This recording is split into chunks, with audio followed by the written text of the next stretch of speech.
Hello and welcome to the Gimme a Whole Year podcast. I'm Ant. And I'm Dom.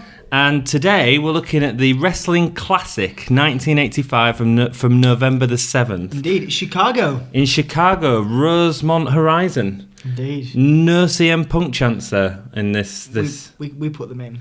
We put them in. There could have, if it happened in Chicago today, there would have been so many CM Punk chants, especially at one bit of the show. But we'll get to that when we get to it. There was also no one fall chance. No. It's quite sad. And but you don't always see that on WWE TV these days. You do in the UK, like all the time, but even sometimes, I don't hear them anyway. So the idea of this event was that it was a 16-man tournament. This was the second attempt at a pay-per-view by the WWF after the success of Wrestlemania. Indeed. The WWF were really cautious about this one, though. They was cautious to not put in too much storyline because they didn't know if fans would have access to the pay-per-view and stuff like that. So they wanted to keep the main event show, which I believe was on a Saturday, which was doing quite well. But Saturday night main event. But they didn't want to put in too much storyline into this. So instead, had it as a 16-man tournament. And they'd had a King of the Ring earlier on in the year, but it wasn't a pay-per-view. It must have been on main event or something like that. So to start off the show, we had Vince McMahon. Indeed. As the compere for the evening with a full head of hair. Yeah. Did a full head, to be fair, did he have a full head of hair these days, or is it just implants? I don't know, man. Vince, do you wear a wig, mate? It looked like it looks like a wig even back then. I mean, he was quite a handsome chap back then. I'm waiting for a comment. I don't really like perv over Vince McMahon. Okay. Well, you ain't getting none of his money. I know we want advertising, mate, but I'm not going to stoop that low. I don't believe it. I'm not Stacey Keebler. or what was the name of the girl in this episode? I don't know, but she was definitely on Vince. There was something on Lord Alfred Hayes. Yeah, we'll talk about that when we get to it. I think it was Suzanne, wasn't it? Suzanne. Hello, Suzanne. I did write it down. Have you ever ridden a limo? Can't say I have. First of all, he explains here that it's a 16-man tournament and sort of explain the brackets as we're going through. With Alfred Hayes and the woman wearing a net curtain dress, it might have been very fashionable at the time, but it looks awful. It looks like something from a Corpse Bride or something. Though. It was pretty interesting. A bit of a random one. Probably the first time she'd seen 16. Like 16. Well, not 16 men, but a bunch of men in the room. Yeah, probably 16 men in a room, and your prize is the net curtain girl. There you go. That's it. To be fair, Vince looked pretty happy about it. Lord Alfred Hayes looked very happy about it. I probably would have been quite happy with net curtain girl. What was she doing now? I wonder what I didn't research that. Should we get everyone as a guest? Yeah, absolutely. If we can, for a bit of whole year. Whole year action. So then there was a backstage interview. There was a backstage draw. With me and Gene Oakland. A couple of people took the paper out. Macho Man took the paper out and blamed Miss Elizabeth for the. He went full heel this pay-per-view. It was this whole thing was just geared towards making Randy Savage into just a bit of a dick. Yeah, but it was great as well. To have him as the main event. Really good at it. Yeah, really good at it. But all the matches, it was really interesting. It was like a story progression of just him getting more and more dickish as the pay-per-view. Yeah, absolutely. Yeah, and because he come out to cheers, and by the end it was boos, which is great character work, Indeed.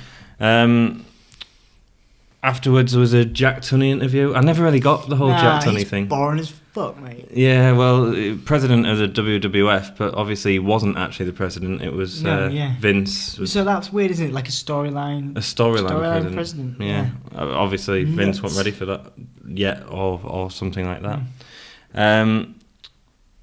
The two commentators for this was again same as WrestleMania 1.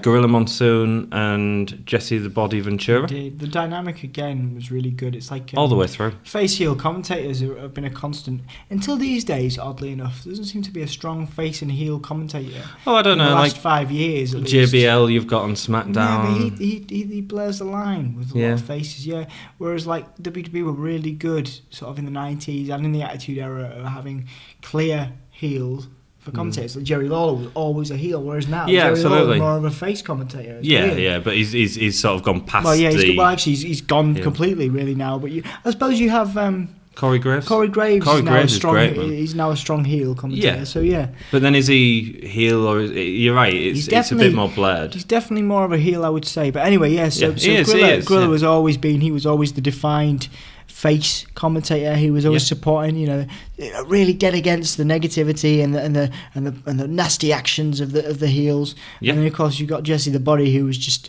trying to sell him pretty much up Macho Man's backside the whole pay-per-view. But Corey does that these days. Yeah, I think there was a storyline where they were going to team up at later dates, and that was billed as to why that was the case. But in general, Jesse Ventura was really up on the heels, really high. Oh, he was on great. The heels, and this pay-per-view, and to be fair, in pretty much every thing I've heard from him since and before that point, he's still, if he talks about it, he'll side with the bad guys and he'll appreciate a good heel tactic. Right. So interesting. Right. I wonder if he's a bad guy in politics or not. I don't know any of his policies. I think people love him. I think a lot of people love Jesse the Body. Great. He's a charismatic dude. Indeed. So the first match on the card was Adrian Adonis with Jimmy Hart versus Corporal Kircher. Indeed, yeah. Adonis was interesting. This was the first time that he debuted, the name at least, not necessarily the mannerisms and the image of the adorable Adrian Adonis character, which became kind of, let's face it was more like an adult baby type character as it progressed. But this was the first time he was referred to by Jimmy Hart, his new manager at the time, as adorable. And he kind of moved away from this kind of badass leather-clad biker character, right? Which is what he was right up until that point, anyway. Because he still had the leather jacket. Yeah, he still had the leather jacket, which he oddly gave to Roddy Piper. Roddy Piper wore that jacket right up until his last appearances with the WWE. It was always part of his. Yeah, it was always, that leather jacket he wore. Yeah, was Adrian Adonis's jacket. Oh right. Which he gave Piper later, Piper's Pit. Further cementing his ascent into adorability, where he kind of shaved off all his hair. He was just like a big bald baby. And then crazy makeup later on and stuff like which that. is really interesting. Kind of like an early Gold Dust type character. It's quite interesting at that time that the athletes would be comfortable with something like that. I think it's good. It's obviously, I think perhaps half of it was comic relief, perhaps half of it was just to be a little bit progressive, but character. Also worth noting, it was the first pay-per-view that he started using the DDT as his kind of main finisher. Right. Obviously, I'm a massive fan of the DDT. It's one of the best finishers. Most of my favourite wrestlers, top three at least, Raven.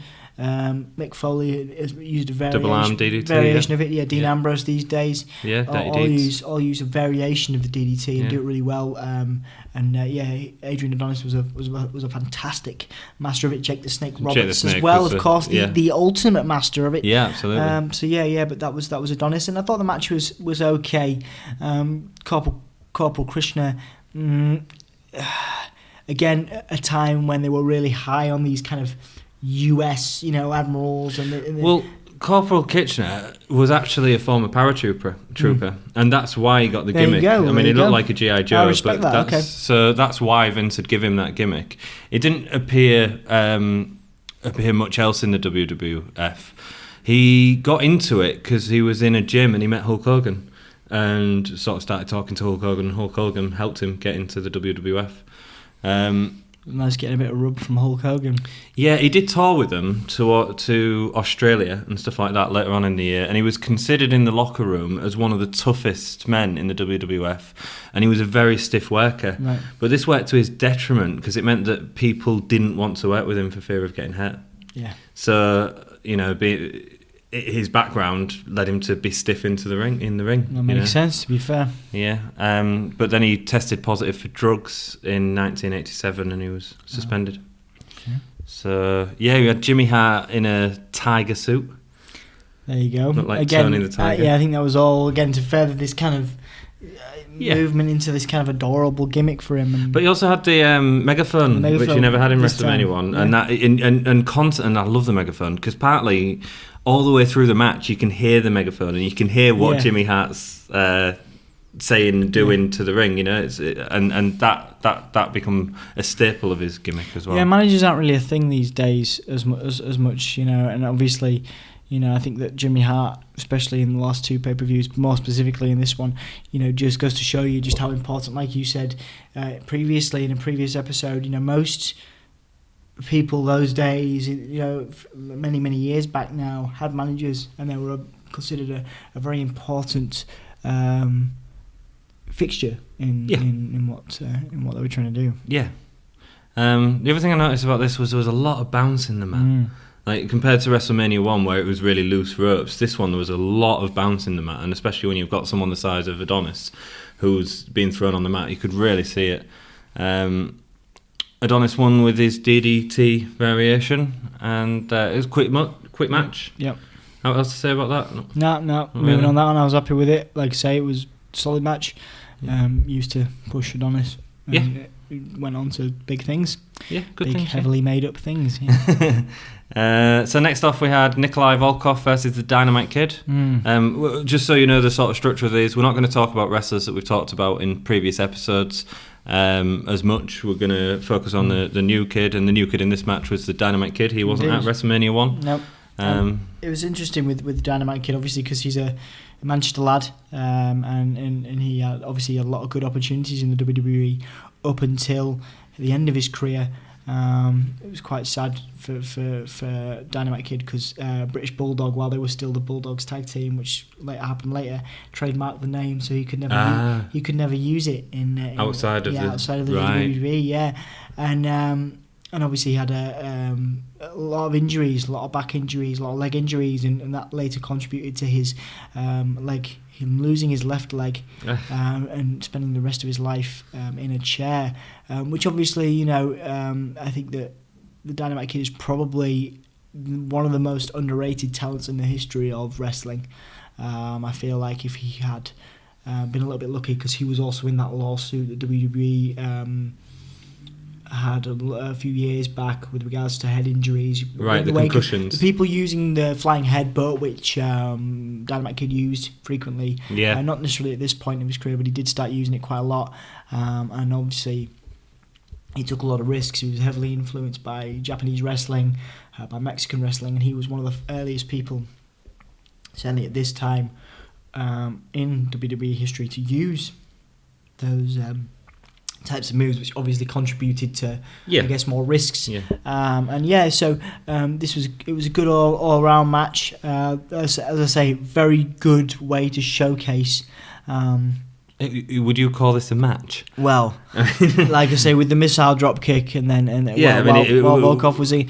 I mean, like I say, it was a decent showcase. I think an outing for almost a surprise victory. I think at the time, what would have been considered a surprise victory for Dynamite Kid. But all it is because there's a lot of matches with a 16-man card to do in 2.5 hours plus a main event. That's true. So I like the way they did it though. It was almost like it felt like an upset, and it felt like Dynamite Kid was the underdog. So what happened was Volkoff was singing his national anthem, which was part of his gimmick that he always does, and then the Dynamite Kid gets onto the top rope, missile drop kick onto him, and pin straight away, and that's the match. That's Volkoff's upset. Can't really add out else about that match, can we? It was okay, and like I say, it was a good night for Dynamite Kid all round, and that was a good start for it, I think. Right.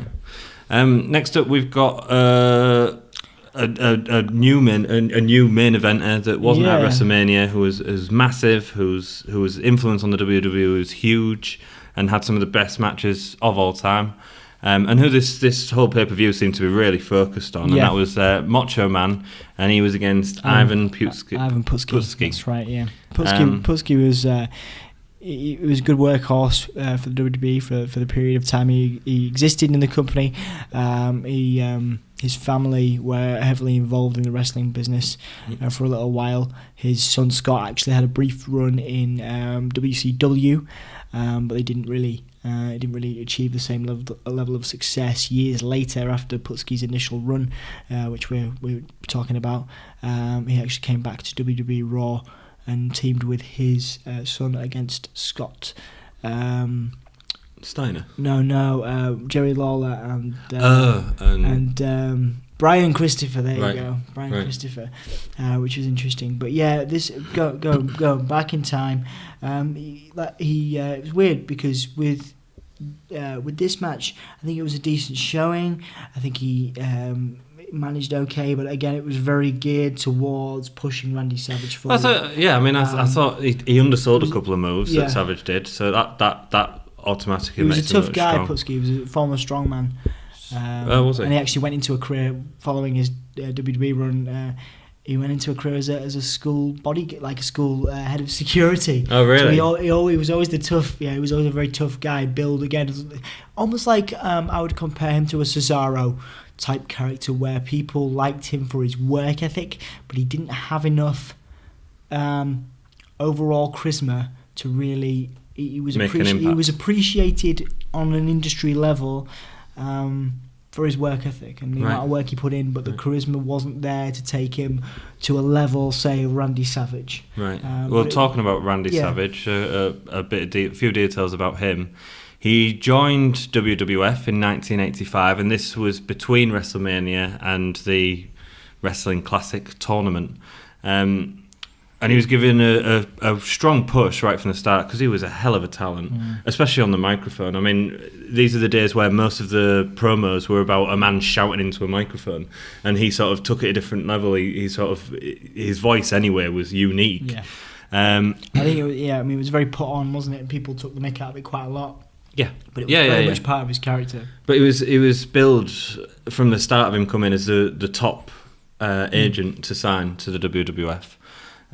He won 29 titles during his 32-year career, which seems like a lot considering I only really see Savage as a sort of the WWF run and WCW run, but he had a lot more going on there. There's a guy to top that coming later on in the card. Yeah, and that included the World Heavyweight Championship. Indeed. And he enters a feud with Hulk Hogan and they become the Mega Powers, which was, again, another massive storyline that we're coming up to Great team. in the future. And he also was a strong character in WCW as well. Indeed. I think he won that 4 times or something like that. Much bigger as well later in his career. He really works on his body. Yeah. Very built. Well, it's interesting because he was taken off the wrestling map at one point as well and put onto commentary, and that's part of the reason he moved to WCW. Yeah, that was WWE, wasn't it? WWF. He wasn't happy that Vince wanted him to just do a commentator, but the thing is, his promo work was so good. Vince didn't want him to get injured and to lose that talent, and you can sort of respect that. 100%. Good business decision. But yeah, it was a good match. Miss Elizabeth obviously playing a role in it in terms of Savage using her. Well, Miss Elizabeth was married to Savage, of course. And that was a real life marriage, but later on, again, we'll cover this in a couple of weeks' time, they have a false marriage on TV, but they was actually married in 1984. And also for younger fans, if they don't know who Randy Savage was, he played the wrestler in the very first Spider-Man movie. With Tobey Maguire, which is a great scene, and it wasn't long after that he passed away, was it? No, it wasn't. So he gets his pomp and circumstance music. Yeah. So he comes down to the ring. Probably one of the most iconic. Yeah, and it happens 4 times tonight. And one of the nice things is each time he comes down, he's wearing a different entrance outfit as well, which was the sort of effort that he went to, really. Yeah, it was a definite showman. But good solid match. Obviously, Randy Savage coming out on top. Important for his progression. I think important for the night as a whole. Yeah. Are we moving on? Do you want to move on? Well, I think just a few bits. Jesse Ventura couldn't get Putski's name right. No. That was actually a thing that he meant to do. Oh yeah, I know. Yeah. I get that. Paduski. Paduski or Peruski, and he kept changing it. Yeah, Paduski, and they actually had a feud in later years, which was based off the back of that. Yeah. No, it was just funny. It made me chuckle. But Putski had the majority of the defence. Savage sold him pretty well, I thought. He was definitely the tough man, the tough guy. And Macho ended up winning with a dirty pin as well. So the start of the match, fans were cheering for Macho Man. By the end of the match, they were booing, and it continued to be a boo. That would carry on. Yeah. Volkoff had a little segment where he came and complained to Vince backstage about him being ripped off in his match. So let's talk about the next match, which is Davey Boy Smith versus Ricky the Dragon Steamboat. Ricky Steamboat. Yeah, oddly, Davey Boy Smith was billed from Leeds, where he was actually from Manchester, the same place as Dynamite Kid. Oh, right. Okay. Yeah, he was billed from Leeds this time. I think he was later billed in his career as a singles competitor as being from Manchester, but just an odd note. Yeah. Obviously, Davey Boy Smith, probably the most iconic British wrestler, I would venture to say, in wrestling history. Second only, well, perhaps William Regal comes as a close second. Well, but in terms of overall impact and winning titles, etc., you hear odd views on his character, the type of person he was. Yeah. Different perspectives from different types of people. Certainly, I believe. Like I say, Dynamite Kid had a real love-hate relationship with the WWE and how they treated him versus Davey Boy Smith. I think that Davey Boy Smith was very much considered from an early on like a golden boy because of his athletic ability. Right. He was very much the not the meathead, but do you know what I mean? He looked amazing. He looked amazing. Yeah. But then so did Dynamite Kid, but I think he was a lot smaller. And in a time when almost like not a cruiserweight by any means, but at the time I think smaller athletes were perhaps not celebrated quite so much. But anyway, much later, so great match. Yeah, I think it was a great match. Obviously, Davey Boy really showcased his abilities and his skills. Shame about the ending, to be honest. I know you enjoyed it, but I did not enjoy the way the ropes played. You know, obviously he miscued, and there was a kerfuffle with the ropes. Was that an actual kerfuffle, or was it? No, I don't think scripted. It was. It was. I think it was. I'm pretty sure. Correct us if I'm wrong. I'm pretty sure that was a scripted thing, but it certainly looked like. Obviously, it was made to look like an accident. But doesn't that keep both guys looking strong as opposed to? Well, it didn't do any harm for either of them later on, did it at all? But I believe that I was disappointed. I would have liked to have seen a finish to that. I believe that. I mean, it was only about 3 or 4 minutes long, but the action that happened in there to me, and I said this. You said it was one of your favourite matches, isn't it? I think it was better than anything that was in WrestleMania 1. Yeah. I thought it was really fast paced, really clever ring action. I think that you're right. I think Ricky Steamboat came across very strong. What I liked was that they were both very clearly defined faces, and neither of them came across looking bad afterwards. They came across looking like faces. Obviously, you had Ricky Steamboat come to Davey Boy's aid at the end. Yes, you noticed that he's taking care of him, and I like that. Straight away. They were very much, at that time, Ricky Steamboat and Davey Boy Smith were two of the top, or were poised rather to become two of the top. You know, obviously Davey Boy Smith went into the British Bulldogs later on. Yeah. But they were very popular, very popular indeed. Oh. And so I think they came across very well in that match. But anything else to add? No, I think that's it. All right, so we're heading into the next match. Iron Sheik, Junkyard Dog. Yep. Big fan of this one. I thought that, I'm a massive Junkyard Dog fan. I've said that in the first episode. He's a great worker, and I thought, not to spoil the thing, but I thought he got his due tonight once, in a weird way, even though the result might have not have been ideal. But this first match for him, Iron Sheik, it painted him as a I think he was meant to be the underdog. The Iron Sheik was very much a top heel at the time. Right. His finisher, he really made the camel clutch into a ferocious finisher. It was, and I believe that got lost until Rusev in recent years. The clutch finisher and that whole wrenching on the neck. Like in real life, it's not that ferocious. But not at all. But the way the Sheik delivered it, it was iconic. It became an iconic finisher. Yeah, and it, after that, it was more sharpshooter and. Yeah, absolutely. But I think the strength. They wanted to paint the Junkyard Dog, and I think they always did paint the Junkyard Dog as the one of the toughest. SOBs in the company. He could withstand everything. And so when you thought it was all over with the Iron Sheik hitting the camel clutch, and then you got the Junkyard Dog firing up against it. That was one of my favourite spots of the card, one of my favourite moments of the card, because people wanted Junkyard Dog. They were desperate for Junkyard Dog to overcome the odds. And to put him in the camel clutch. Because people, I think it was only Hulk prior to this or something that'd get out of the camel clutch. No one got out of the camel clutch. So once that happened, I think people would have thought that was it. It was a big deal. Yeah, it was absolutely. It was a very big deal, and I think it was a good match for Junkyard Dog, again showcasing his strength of character, and the Iron Sheik came across. Yeah, those headbutts. No one ever. No one ever pulled off a headbutt like JYD. Yeah. I mean, did you like his on all four headbutts as well? Yeah, I mean, it's part of his character, and the whole his character, the barking thing. He loved it. It was a character, wasn't it? Yeah. So I mean, you got characters now like you had Norman Smiley in WCW, which was he borrowed from the charisma rather of the Junkyard Dog. You got the Titus O'Neil now that has similar mannerisms. Yeah. There's a lot of people that borrow from the Junkyard Dog's gimmick. He was a true legend, and he deserved his Hall of Fame status. Yeah. By the time that rolled around, good solid match, good showing for the Junkyard Dog. I'm happy with that. Yeah, it was all right. I quite enjoyed it. Yeah. Next one we got Moondog, Spot, and Terry Funk. Yeah, Terry Funk had a promo before. It was Terry Funk, man. I got no end of good things to say about this. Terry Funk is actually more likely to watch something like this than Vince McMahon is. So if you're watching Terry, probably, yeah, big love, mate, respect. Oh no, I love it. His work in ECW and everything. You want to talk about a long phenomenal. career? 50 years. That's amazing. 50 years. That is man. amazing.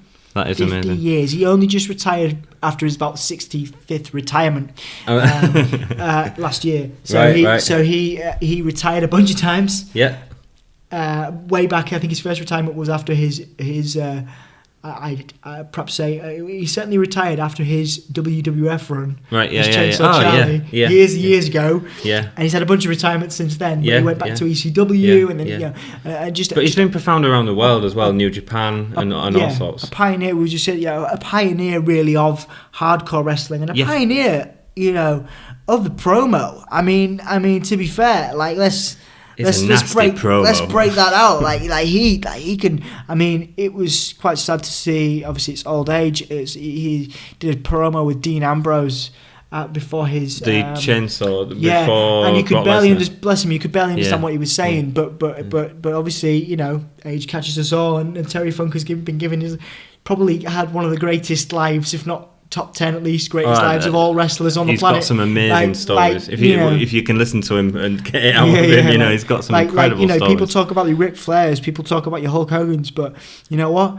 I'd rather sit down and have a beer with Terry Funk than any one of those people. I'll happily have a beer, as long as it's not this Terry Funk, because this Terry Funk in the promo spat his chewing tobacco. What do you call that? What do you call that? The chewing tobacco. Someone tell us what you call that.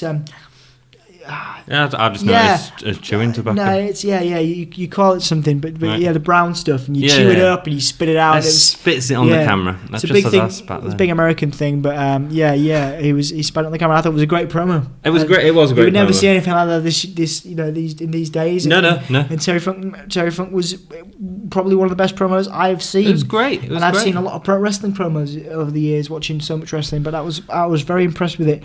Less prolific was Moondog. Hey Spot. man, hey. Go on. Hey, don't diss Moondog Spot. You know what? I'm all for those types of characters. The way that match played out, I was impressed. He worked well. It was clever. You had Terry Funk saying that he wanted to in the promo. He was like, I don't want to be a part of this tournament. Yeah. I want to face Hulk Hogan. I want to face Roddy Piper. He actually said that he made a bold prediction. He said Roddy Piper was going to win and he would face Roddy Piper. Yeah. I don't want to waste my time with this tournament. Went out to the ring.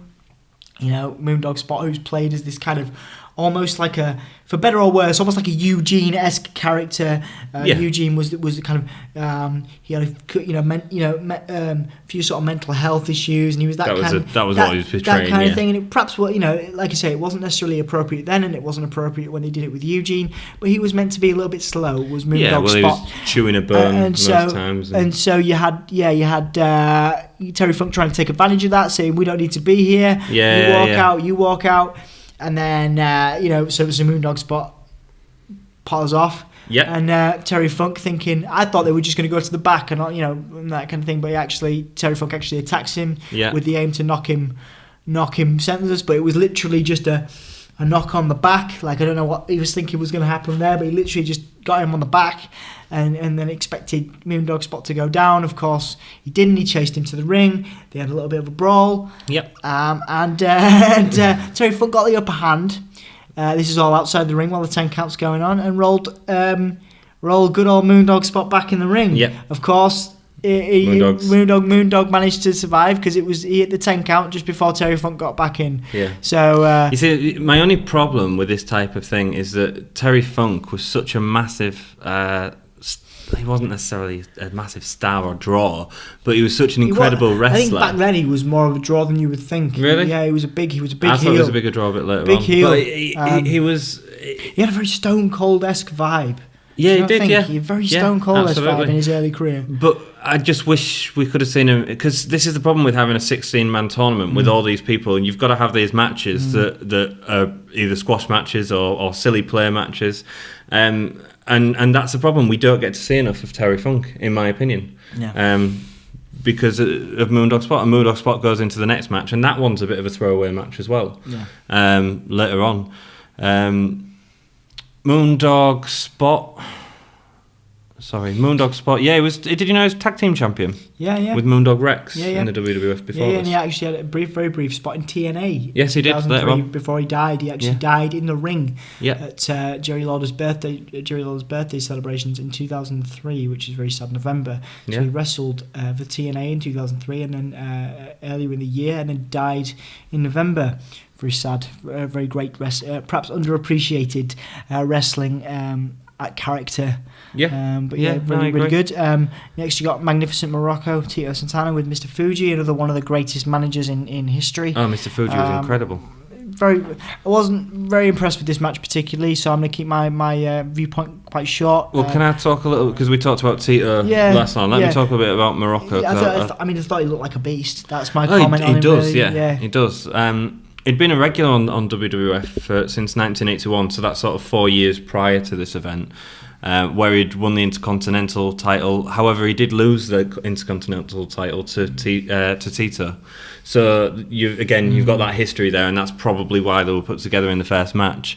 He'd only just teamed up with Mr. Fuji, and although he wasn't on the first WrestleMania card, he'd actually headlined in that similar time 3 consecutive Madison Square Gardens events where he was fighting Hulk Hogan. There you go. So he was a main event player, even though he wasn't in WrestleMania 1. Yeah. And also, here's another one, because this is a very similar structure to King of the Ring. The King of the Ring that happened earlier on in the year, he was the first winner of it. Yeah. So obviously a strong character, strong competitor, and I'm sure people would have been excited to see him in the ring. He won that in the final match against Iron Sheik. And Tito, since WrestleMania, was back to being the Intercontinental Champion as well, wasn't he? Because it was Greg the Hammer Valentine. Yeah, they had a massive feud, which actually went on for a number of years, on and off. Yeah, massive fan of that, and I think they're celebrated as some of the greatest. Back in the glory days, I do not believe we've actually had a conversation about this, me and you, about the glory days of the Intercontinental title and whether it's gained as much relevance as it had, particularly during the period that Tito Santana and Greg the Hammer Valentine were feuding over it. It felt like a very important time. You also had Macho Man Savage have it at one point I'd as venture well, to say this period of time, early 90s and late 80s, was the only time that the Intercontinental title has been taken that seriously. I believe that Attitude Era and beyond, personally, that it was not taken as seriously as it was during this time. Yeah, I don't really know as much about post sort of Attitude Era. I think from the sort of past 2 years that I've been watching the current product, it's been up and down. I think when The Miz has it, it feels relevant again, I'd say. But you're right, it's not the same relevance as here. Certainly, I think every title had more meaning these days, with except arguably to the women's title. Yes, yeah. The women's title feels more special and feels more important these days. Absolutely. And particularly, and during the later part of the Attitude Era, past the bra and panties matches and all that bollocks, the women's title is more important nowadays, I would suggest. Although obviously talents like Moolah were celebrated. I believe the women's title is more important these days. But going back to the point, rather, when Tito Santana and Hammer were feuding over the Intercontinental title, I thought it was personally the most important time for the belt. Yeah, well, you had You had that. Then you had the Honky Tonk Man take it not long after, didn't you? And then Ultimate Warrior take it, and the Ultimate Warrior was. Yeah, I agree with you. I can agree with you. There's a lot of stories back then. Yeah, good match. Like I say, decent enough. I thought the way it ended was a little bit questionable. We got the pin after a body slam. But his foot was on the rope. Yeah, that was weird because the camera angle was really rubbish. Yeah. Like, so Tito, Morocco did a power slam on him. Tito's foot was on the rope. However, the camera shot didn't show that Tito's foot was on the rope. Yeah. So the referee, I believe, called for the bell to be rung. Yeah, that's what happened. But but why would the referee call for the bell to be rung if he saw the foot on the leg? And then Tito goes for the pin, and the referee counts again. And so I mean, it's a bit shaky, but it was merely the camera angle. Shaky end, and probably not my favourite match of the night. It was okay. I don't think it was a great showcase, particularly for Morocco. Did a great flip in the corner. He did an Irish whip, and he did a Shawn Michaels flip. You know, when Shawn Michaels would go over the top with it. To see a big guy do that was a bit is impressive. Weird. Absolutely. I mean, so there's some moving forward. Bob Orton, Cowboy Bob, and Paul Orndorff. Obviously, probably my favourite match of the night. I thought. Oh right, okay. Great technical showcase. Obviously, Orton. His history with the WWE. And obviously we talked about his legacy going forward. I mean, I love the classic heel, with the cast and all that stuff. You know what I mean? Like the whole thing, and I think that was a really big part of his history and his kind of was he's almost cheating to win. Although it didn't work for him every time tonight. No, actually worked against him. But I thought it was a solid match. Paul Orndorff, one of the most underappreciated. Nearly main eventers, but not quite main eventers. Well, he main evented WrestleMania 1, in theory. Yeah, but... Not by himself. Going forward, he I think he... Great worker, great physical features. He was poised, I think, to do well. But Hulk Hogan, you live in the shadow of Hulk Hogan, and he was very much in the shadow of Hulk Hogan. Bob Orton, very much like Randy Orton these days, was just a solid heel, solid heel. Yeah. I mean, these days, everyone loves it. He's more of a face when he comes out and helps his son, but he was a very solid heel. I think he actually had a nice run with Randy Orton a few years ago, where he was helping him win against the Legend Killer. Heath Slater? When Randy Orton did these Legend Killer matches, it would have been before your re-emergence. Randy Orton had these Legend Killer matches where he would attack guys like Mick Foley. Yeah, I've seen the Mick Foley one. Guys that would come back, and his dad would help him win some of these matches as a heel, and it's just a consummate. Great heel all through his career, great history. Do you think they were trying to position Orton off as a Ric Flair for? I mean, I know he was a face, but he had the robe, he had the look. There was a lot of that, though, wasn't there? There was a lot of that regal majesty, the next king of the world type character at that time, and Ric Flair was the only one really to pull it off very well. Oh, well, yeah. For all you can say, as a character, I've spoken to Ric Flair. He's got quite the ego on him. He's a nice enough person, but he. As a performer, one of the greatest in the world in any context. Yeah. I think that, Paul Orndorff. I think they wanted him. I think to be the new Hulk. He wanted it. He was very much positioned as the Lex Luger of the day. Yeah. The Lex Luger of the day. You know what I mean? Yeah, the guy that was. I don't necessarily think. I think it was not. No. Not a heel character, because the Narcissist was a heel character in the early days. Yeah. He was the guy that did it and performed really well, but didn't quite get it. I'm trying to compare for younger viewers, like a Sheamus type character, where he has the physical attributes, the move set, everything's there, except he doesn't quite get. Although Sheamus has had some world title runs, Orndorff, didn't receive that necessarily that level of success as early as Sheamus did, or again a Cesaro type character where just quality performances. Great work in the ring, but just something's missing. And I think that, like Lex Luger in his later career, just great worker, promo skills, a little bit lacking. Right, He's standing next to Hulk Hogan, who's take your vitamins, eat your vitamin, whatever. Massive, you know, and you're standing next to that, and you're pulling the we're gonna take you out, all that kind of stuff, which is great. But I'm gonna take you out. I'm gonna end your career, whatever. Is when delivered by a Hogan or a Savage or a Jake the Snake, or is much more chilling than it is than when a Lex Luger. Yeah. Or an Orndorff says it, because you're just you have the body and the physical attributes, but your character work is lacking. And I always thought Orndorff was one of those people that should have, could have, should have, would have, whatever, achieved a lot more, but he was lacking in. And I can imagine Vince, if they had a WWE network. Back in the day, there was a horrible interview Vince did with Stone Cold a year or so back, and Stone Cold asked him about your guy like Cesaro. Why hasn't Cesaro got the push? The one on the and Vince McMahon just came out and said he doesn't have that great mic skills, and that's really harsh. Yeah. And that was probably one of the most harsh things you could say. But it's probably exactly the same with Paul Orton. Well, exactly, and that's what I'm trying to say. So good solid match. He was, because we've covered WrestleMania 1, where he was a main event, and he was a heel, and then now they were pushing him as a face, weren't they? Like straight away from this match, you could say, well, he'd been feuding with Piper and Orton, because they blamed him for the loss, because he took the pin after Orton had hit him with his cast.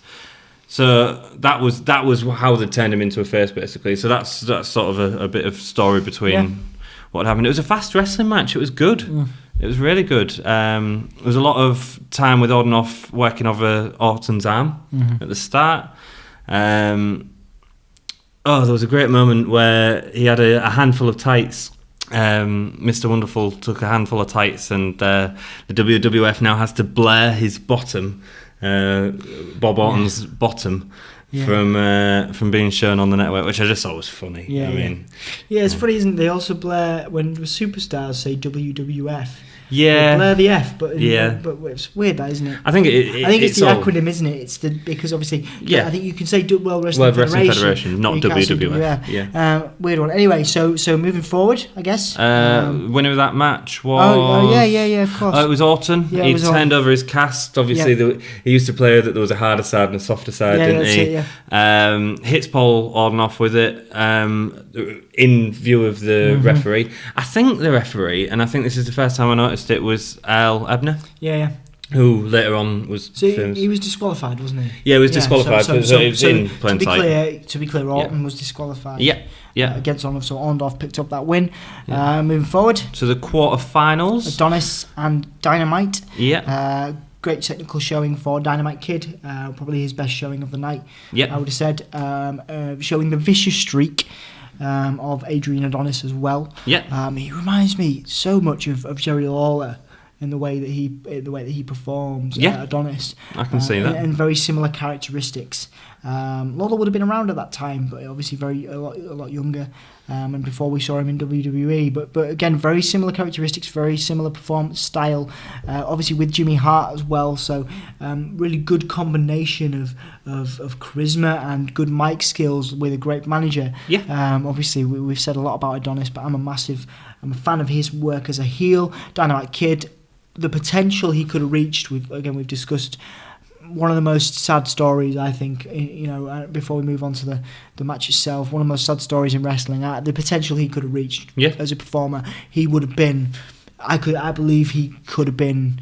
You can say this, and this is just debate, but British Bulldog as well, because he passed away in 2002. 2002 after another WWE run, but they could have both been champions. I would venture to say Dynamite Kid more likely. Really? Right. Absolutely. Right. Even because Bulldog was the biggest singles competitor at the time, but you're saying the future. Absolutely. He was. Dynamite Kid was, and I believe if we sat down with Vinnie Mac, and I believe we sat down with a few WWE professionals, they would have said the same thing. Right. Personally, and please do call me on it if anybody disagrees. But I believe that of the British Bulldogs, Dynamite Kid was the better talent. Interesting. Not taking anything away from Davey Boy Smith, who obviously achieved far more in his time.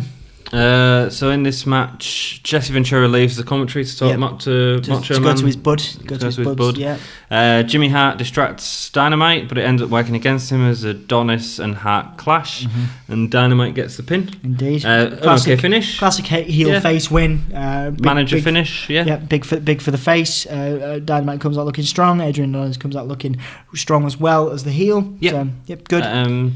Interview with Jesse the Body Ventura with Mean Jane. Ventura is working as an insider for Macho Man, feeding him information.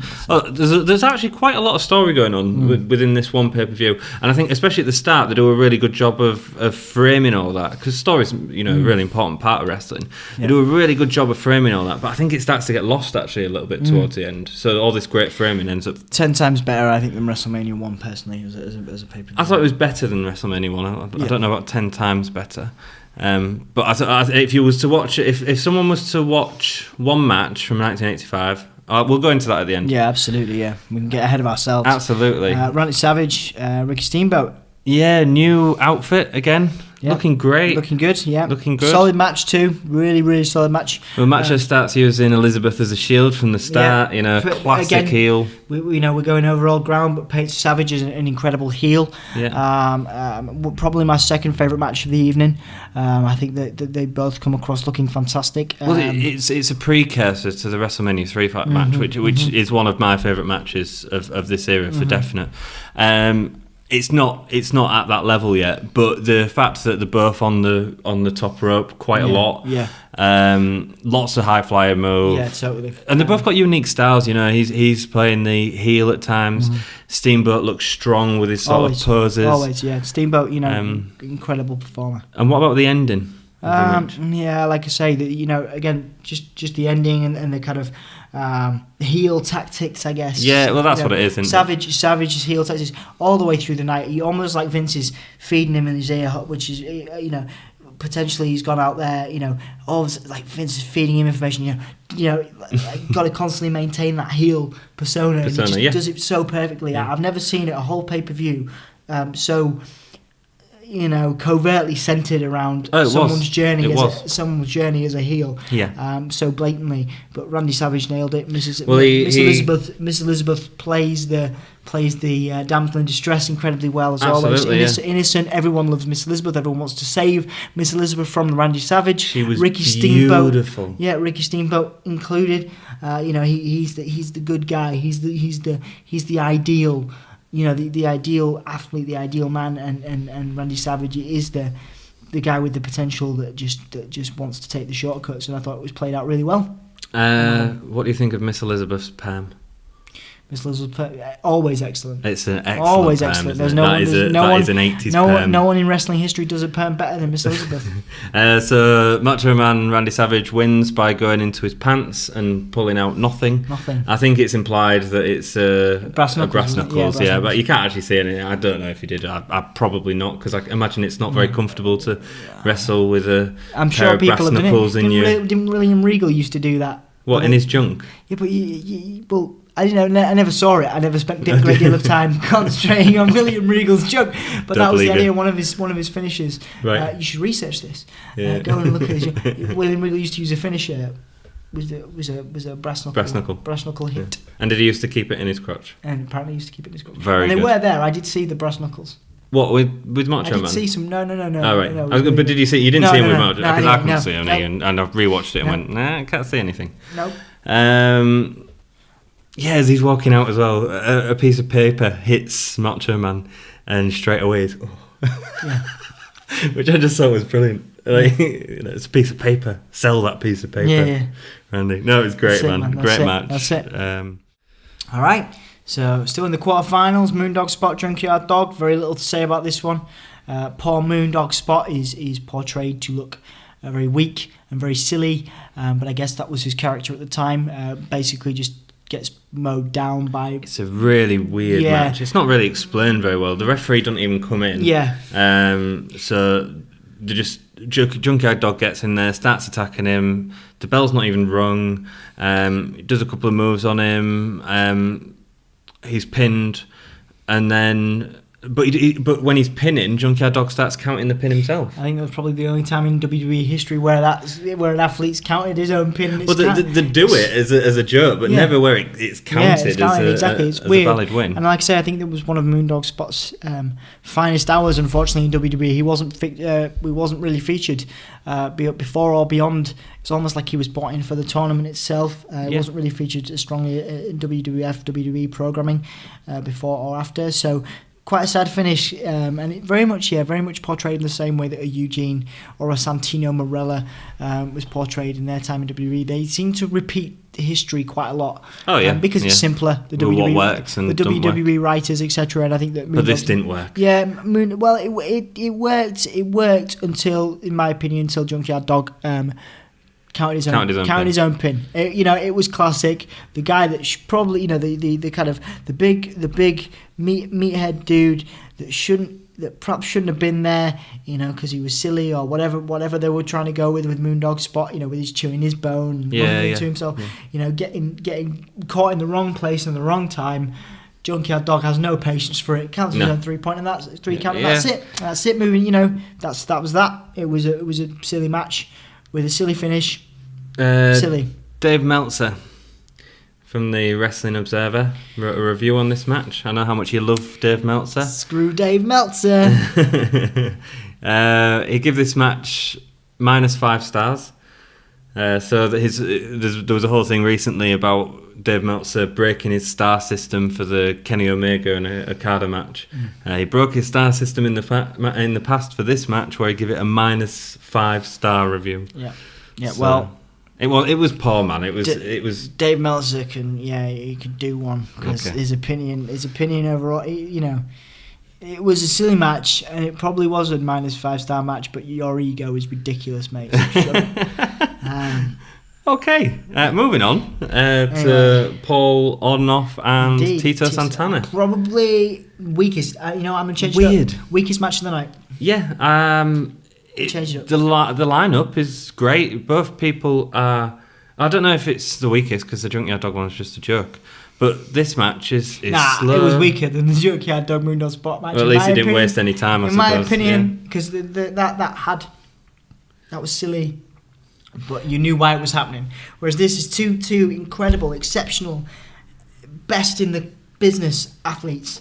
Yeah, putting on a subpar match. A really subpar match. Do you think that they put on the subpar match because it was the match before Hogan and Piper? Perhaps. I can see that, mate. I can see that being a decision that Vince would have made, yes. Yeah. What is there to say about this match? Tito gets booed from the crowd, which was weird because he was a face earlier on. Again, but that was because Paul Ornoff had such a great show in the Orton match. I think it's great. I think it's the Lex Luger effect, we'll call it. Likeable personality because he was like patriotic and well built and he looked good, but very like I say. So he definitely had that kind of effect on the fans. But very poor showing for both of them. Really. Well, it ended with a double count out. Because both of them got overheated and got angry, and it's like, yeah, man, but just. I don't know what I prefer. What's worse, like they were supposed to just get just really be getting into it and really disagreeing with each other, but there's very little there. I'm not a great fan of that match. So in the storyline afterwards, earlier on, Bobby Heenan had come out and said about a $50,000 bounty on Paul Ornoff, and that was because of, again, the WrestleMania loss. Because nobody injured Paul, Tito wasn't able to claim the $50,000 from Bobby Heenan in the future, so that was a little bit of the story. I didn't get that whole Bobby Heenan segment. Like, maybe it was explained a bit better on Main Event beforehand, but he seemed to be. Yeah, it was interesting. Rambling a lot. It was, I think a lot of those people. Remember how early we are in WWF programming. A lot of those people are finding their feet on camera, and you look at how Bobby Heenan. You look at how Bobby Heenan, what he became. Oh yeah, WCW's answer to Lawler, and also just a great heel manager throughout history. Yeah. There was no, you couldn't make Heenan into a face ever. No. You can do that with Lawler. You could do that with all these kind of annoying heels, but the brain was the most annoying and the most the most constant heel, I think, or one of the most constant heels in wrestling history. It was great. It was really great. No, that was rubbish. What am I on about? It was great. I'm just talking rubbish. Perhaps. I'm talking about Heenan. Heenan. You're talking about Heenan's heel his work career was later great, on in his career. but Yeah. tonight Tonight was made weak. no sense. Tonight was weak. Yeah. So because of the double count out, Junkyard Dog is moved on to the final. But we still don't know who's the winner of the Macho Man and Dynamite Kid match. Yeah, he gets like I say, he gets a bye. Does Junkyard Dog? Dog. On the card is Roddy Piper, Hulk Hogan. It's the next match. Yeah, it is. So it's the next match. Yeah. So that's the one we're talking about now. Yeah. Obviously, you've got it's a weird one. This one. Piper. It's probably the most classic demonstration since we've been doing this podcast for the last 2 weeks, and the pay-per-views that we've watched, the two we've watched now, and the most classic demonstration of the heel-face dynamic. Yeah. It was a story, and I like I say, there is nobody better at this point at being bad than Roddy Piper. Savage comes close, but he hadn't cemented himself, whereas Roddy Piper was just the most. He was just the most heel. Yeah. Excuse me, in the company. And then you got Hogan, of course, who is the most over and the most consistent face. You can say what you like, but Roddy Piper is probably the next to Jake the Snake Roberts, probably the most underrated athlete in, or one of. The most underrated athletes in WWE history and wrestling history, and probably if you were to put together a list of 2 people or 3 people that should have been champion that weren't, he'd be on there. Yeah, Roddy Piper would be on there. And I believe Jake the Snake should have been on there personally. Yeah, among others. There's many others. But Jake the Snake needed it less than Roddy Piper. Roddy Piper should have been a WWF World Champion, in my opinion. I can't remember what he was a champion of. He was a champion in one match, but anyway, was it just Intercontinental? Yeah, he was the Intercontinental Champion. Right. It was and arguably the greatest. Arguably. Perhaps, there's lots. So good solid match. Well, Hogan sets it up so well, and that was that's what makes Hogan one of some people's favorite wrestler is Hulk Hogan. Hulk Hogan in the ring wasn't weakest Daniel Bryan. No. It wasn't. No. It was, on a par. It's a bit like but then even John Cena adapts his ring ability every 10 years. Yeah. So the most for the young audiences that perhaps don't have the network or something, watching a Hogan match is somewhat akin to watching a Cena match, but then Cena has a little bit more diversity, if you can think about it that way. Cena has a lot more diversity. But then when you're watching Hogan, you're watching WWE in the 80s. If you're watching, Hogan when he came back to the WWE 2002, 2000, 2001, whatever that time was, 2000. I think it went to 2003, 2004. He was still wrestling like this. Hulk Hogan never changed. He was a slow performer, but if you drop that leg. When he's getting strangled the finger out. wave, I always like that. I always like that finger wave thing. Yeah, you know what? Yeah, I always like that. Yeah, it was good. That's what I mean. He's not the best in-ring worker, but his matches are generally entertaining to watch, and that's the sort of showmanship versus wrestling. Yeah, it's the same. Like I say, the most readily comparable to now is John Cena. He can do. Whatever he does, he's always going to draw a reaction. Oh yeah. Because he's the back then. Is Roman Reigns not more comparable? Roman Reigns has a very, very direct moveset that's Cena and Hogan are more they're the more US.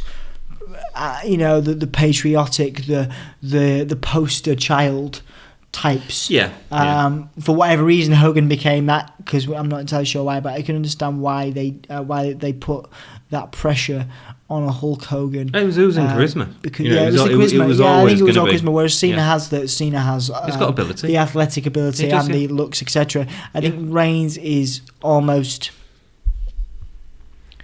Reigns is the Triple H. Oh really? Reigns is the Triple H. He will achieve monumental success.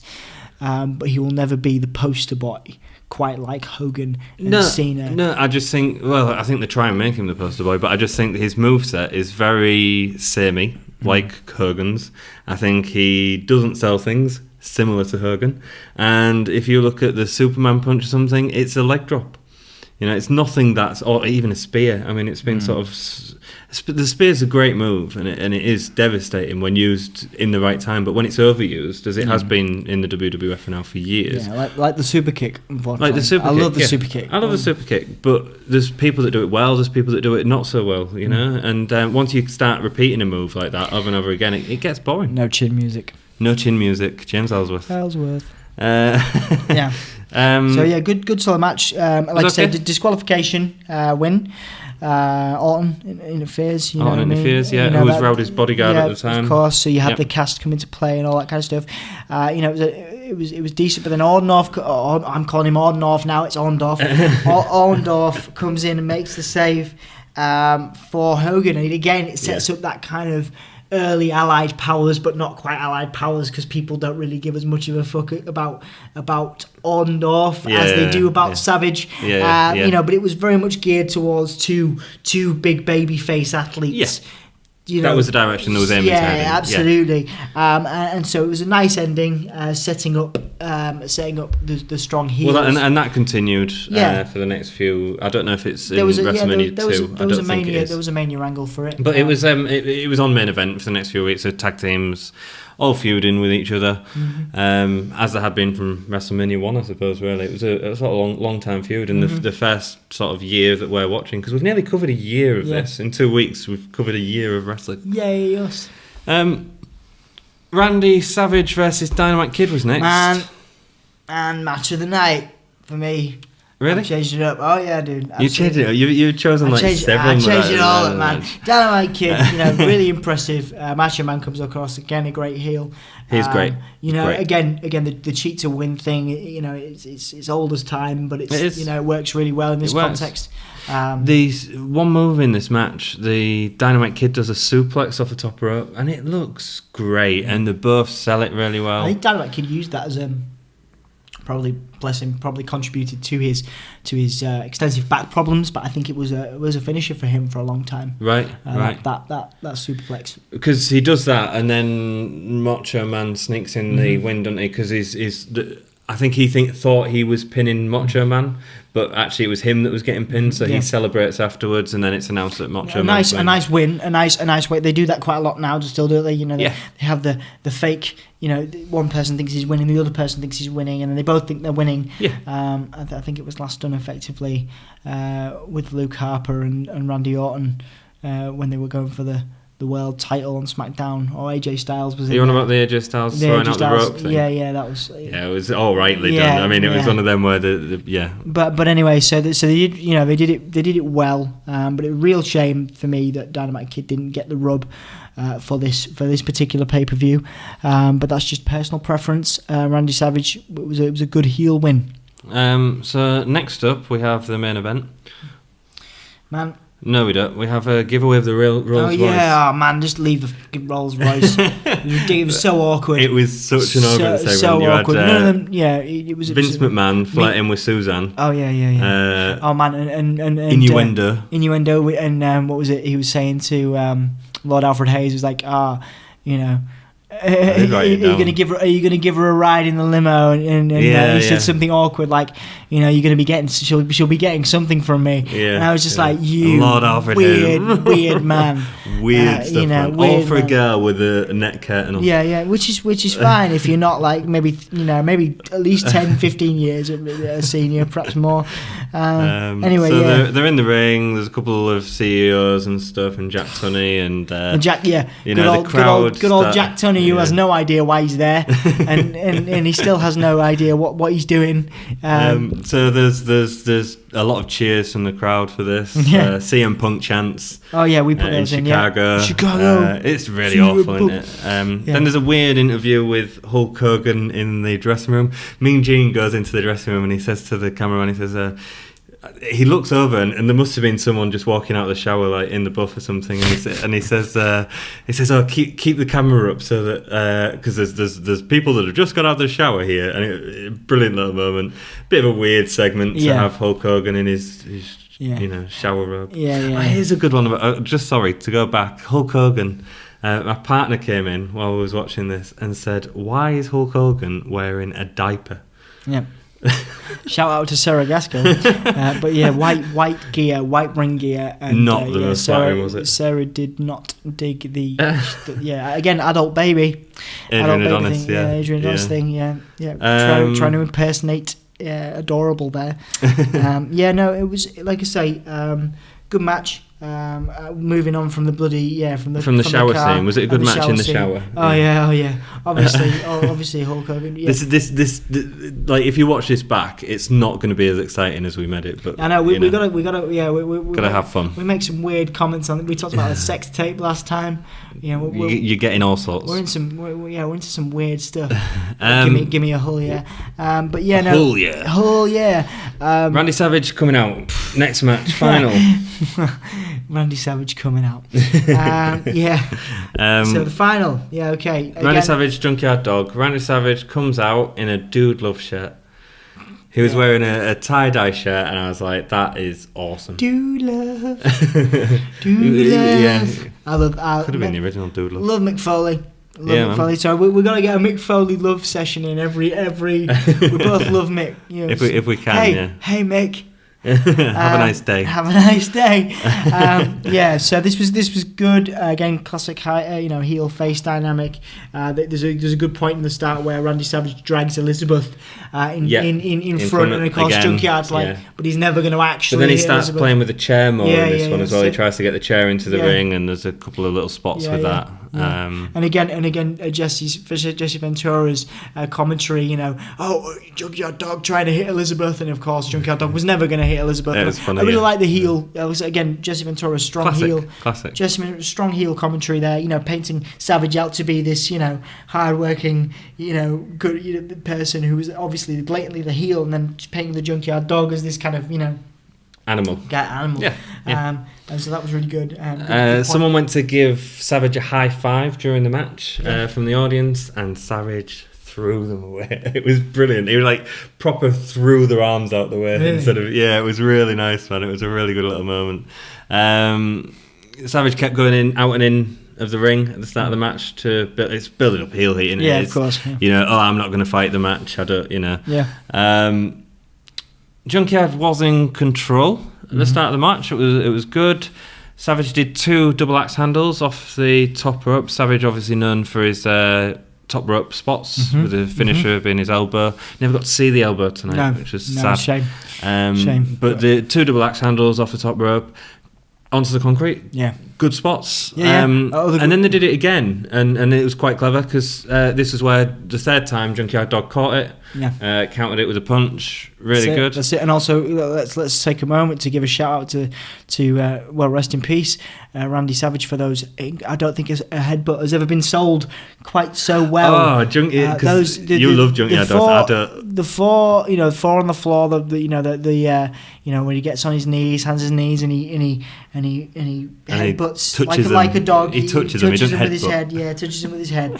And Randy Savage flies across the ring, almost like the Rock. I don't think there's ever been a better seller apart from Randy Savage than the Rock. Shawn Michaels. Actually, good point. Yeah, okay, we'll give it to Shawn. But the Rock's definitely up there. When he took a Stone Cold Stunner, you'd fly away. Catapult across the ring. But this was like that. This was like that. Savage was backflipping practically across the ring. And you know what? This was justice for me. A guy like the Junkyard Dog, solid mid carder. You like the Junkyard Dog? Getting I'm probably not. I'm probably not shy about the people that because we can talk about Savage all day, we can talk about Hogan all day, and Flair, but I'm more for the underappreciated athletes through wrestling. The underdog. You went there. The underdog in wrestling history, and the Junkyard Dog JYD, despite his monumental popularity with fans, didn't get the opportunities, in my opinion. Apart from this was a solid win for him. So your current roster favourite is James Ellsworth, yeah? No, okay. At the time when he was kicking AJ Styles in the face with no chin music every day. Great, yeah, absolutely. Junkyard Dog wins by count out. James Ellsworth. Yeah. Junkyard Dog wins by count out. Jesse the Body Ventura gets into the ring to dispute the win. Great little. I'm still on that. I'm still getting over James Ellsworth. Being like, I beat AJ Styles 2 times. I got 3 victories or whatever it is over AJ Styles. Yeah, and flipping JBL, the bully that he is. That was to be fair to his credit, even though he's obviously an ass, was the naming of No Chin Music. Oh yeah, and he looks like a turtle without a shell. But do you remember? It's been used a couple of times. Sweet Shin Music. Yeah. Dude Love with the double lab. Brilliant. Yeah. Love that. Right, anyway, sorry. back. Back to it. Finishing up. So Junkyard Dog wins. First winner of the count out. Yeah, count out win there. Keep Savage strong. Maybe. Yeah, but again, it's been done before. Well, it's been done since, because we know how WWE like to repeat themselves. You know, where you give the strong, mid carder or the count out win. Yeah. So it makes them look good, but they're never actually going to get the title. They're never actually going to get the thing. No. But in this context, it's okay because they still count as the winner. Yeah. But like I say, you're absolutely right. It was done. That end was done to leave Savage looking really strong. Savage looks amazing. And the stronger, probably, of the two going forward. Closing segment had Vince, Alfred, and Suzanne, filled with sexual innuendos again, and I wrote the quote down, and I love it. You say Prince Alfred. Did I say Prince Alfred? Prince Alfred. Lord Alfred Hayes. Lord Alfred Hayes. Prince Albert. Yeah. I wonder what Lord Alfred Hayes would look like if he was crossbred with Prince Albert. He was thinking about his Prince Albert. Prince Albert. Yeah. So it's filled with sexual innuendos, as our podcast has become. And one of them, which I wrote down, was great. Susan, have you ever seen so much action in all your life? No, I haven't. With the power. Yeah, brilliant. no, I haven't. So what did you think about the overall pay-per-view? Favourite match? I remember you have just seen the body coming out at the end protesting Savage's loss. Yeah. I thought that was a nice end because Savage is so far in the pocket or up the bum of Savage at that time. Yeah. He comes out and he says, but then of course nothing happens. It's just Jesse has a nice complaint on behalf of Savage, again geared towards making Savage look strong. Yeah. Probably because it was all like, he had less matches than Randy did, etc., etc. Which, while there was a point to that, like I say, I'm glad Junkyard Dog got the win. On the whole, favourite match? Favourite match? Spot versus Terry Funk? No. Savage and Dynamite Kid. Savage and Dynamite Kid. Favourite match is going to be David Boy Smith and Ricky Steamboat. I thought it was great. Nice. Really enjoyed it. Fast paced. Very short. How would you rate the pay-per-view overall? The gay stars. Give me a whole yeah. Give me a whole yeah, gay stars. Gay stars. I would give this a 3 out of 5. Okay. I think. Solid all around. No great standout moments for me personally, with exception to the Junkyard Dog win and perhaps the overall performance of the Dynamite Kid as a strong showing. 2.5 stars. Much better than WrestleMania 1. If you're going to watch a full pay-per-view, watch this one. I'd also say, I would say of the year, I'd say if you was wanting to watch one match, watch the Hogan Mr. T match, because I think it's so important to history, and it was sloppy. It's not wrestling. Yeah, and this whole card was way better than. Oh yeah, and I love the tournament thing. It's still to this day, when they hold a tournament, it creates a lot of excitement. It's nice to go back and watch a tournament because it's a story encapsulated within that tournament, as opposed to something that's been built up for a long time, and that's why it's quite nice to watch the King of the Ring. So I did 2.5 stars. Is probably go ahead and watch it if you've got it. I would have said like you. Perhaps your maybe a different pick of the match for me, but certainly the pay per view of the two. It was good. It was the better pay per view. So give it a watch. Don't forget patreon.com/givemeawholeyeah, facebook.com/givemeawholeyeah, twitter.com/givemeawholeyeah. And what do we need people to do, Ant? Give me a whole yeah. And also like, comment, and subscribe. That's what we also need you to do. Give me a whole yeah, and keep it gay, everyone.